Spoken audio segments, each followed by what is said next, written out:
Hi, I'm Jeff Fraser, and I'd like to welcome you to Adirondack Living TV.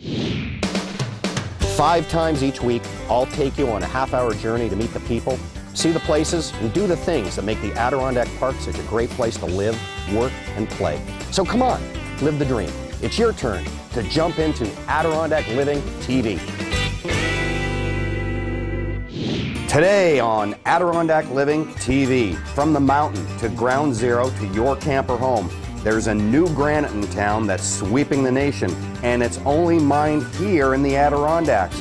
Plus, we'll meet the publisher of America's oldest summer newspaper and celebrate their 125th birthday. And finally, learn decorating tips for your great camp or your great room using mounts and fur rugs.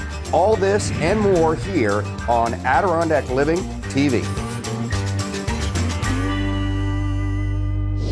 Hi, I'm Jeff Fraser, and on this week's episode of Adirondack Living TV, we're going to explore a new granite, Adirondack Garnet to be exact, and it's sweeping the nation as an alternative to conventional granites for vanities, floor tiles, and countertops. So join me as I visit my dear friend Peter Barton of the Garnet Stone Company and do some Adirondack living.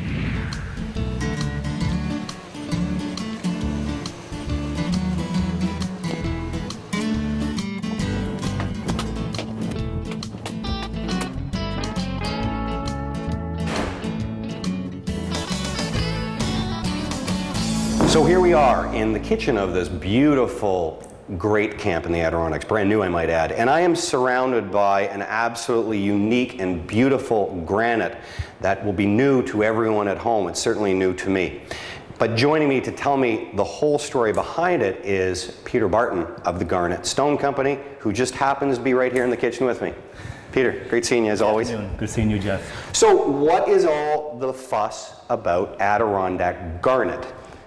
Well, as you can see, it's quite unique. There's no stone like it in the world. In fact, the quarry from which we get this rock, located about 25 miles from here, is the only source in the world.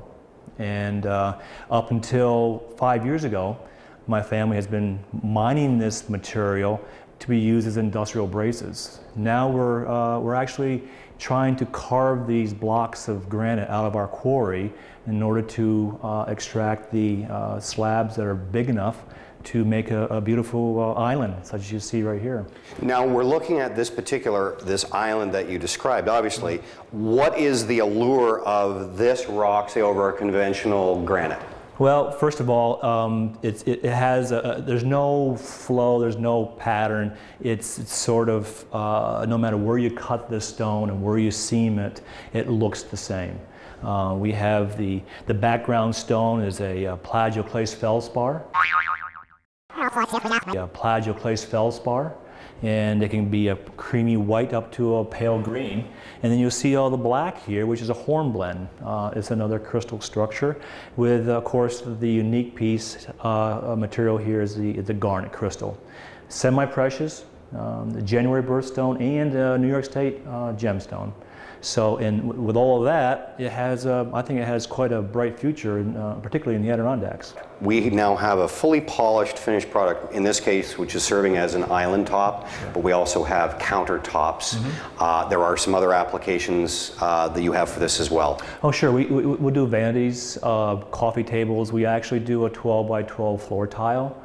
Which is very, very beautiful material. We have antique surface, we have flame surface, so we can really custom fit any house that may be built in the Adirondack Mountains. With all of those applications, Peter, it's obviously a multifunctional rock for the countertop, for the island top, the sofa table top.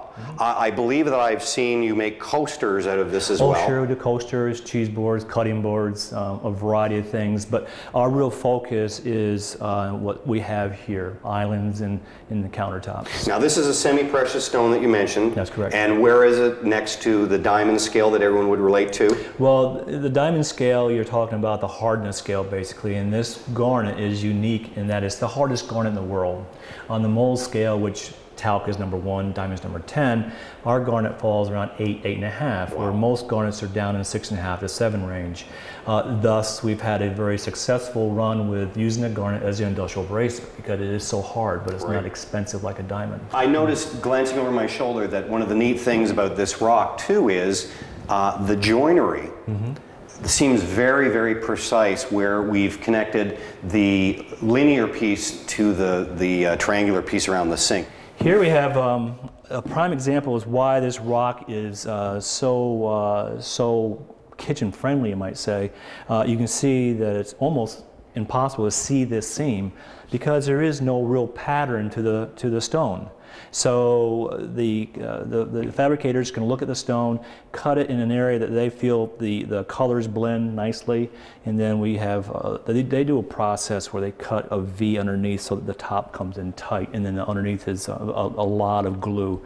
But this is an excellent installation job. You can barely feel it. Very much so. I noticed that. I could tell by looking at it, then again feeling it. The same thing. And then a lot of kitchens, not all, but a lot of the owners like the backsplash. This is a 4-inch backsplash. It's about 3/4 of an inch thick. As you see, it just blends in nicely. A horizontal piece, and then you have the vertical piece. It just gives that finishing look. So the question that begs asking then, looking at this, my first impression is this is awfully expensive. So, is it, Peter? You know, in this setting, it looks like it's untouchable by the average homeowner or home builder. But the truth is, it's priced installed as an average granite. There are many granites that are much more expensive than this installed. So I wouldn't be afraid to at least ask and find out and get a quote. Well, I guess the neat part too, aside from the fact that is refreshing here, that it is competitive or cost efficient with other granites, is that people actually are getting a piece of New York. They're getting a piece of our own land. This is indigenous just to our area, to your family mine. Oh, sure. And again, you teed it up at the beginning. This is New York stone. Right. This is January birthstone. Yes. It's also now, most people wouldn't know this, the cornerstone of the new Freedom Tower in New York City, which is a real source of pride. That's correct. So if somebody wants to have a little piece of New York that they can look at every single day, I guess Adirondack Garnet is the way to go. I highly recommend it. I knew you would. Peter, as always, it's a pleasure having you. Thanks for being here. Thank you very much. My pleasure. So this is the actual Adirondack Garnet. This is actually a small boulder, if you will, or a small rock. This is how it would actually come out of the mine. And right here, you can actually see the fire blossom, which is actually what makes this New York State stone so unique. This reddish type of crystal, which of course is the product that is used in sandpaper. Now this is what the slab actually looks like after it's been cut. You can see, as mentioned, it's cut into the particular width that's needed for a countertop application. You can see all the fire blossom within the actual slab, but there's really nothing to it before it goes into the polishing process. And here you can see this is what the actual slab looks like once it's gone through the polishing process. One thing further is Peter's obviously taken it upon himself to engrave in this particular slab for us here at Adirondack Living, so you can see that application as well. If you'd like more information on Adirondack Garnet, simply email us, jeff@adirondackLiving.com. Coming up next, a local Adirondack institution turns 125 right here on Adirondack Living TV.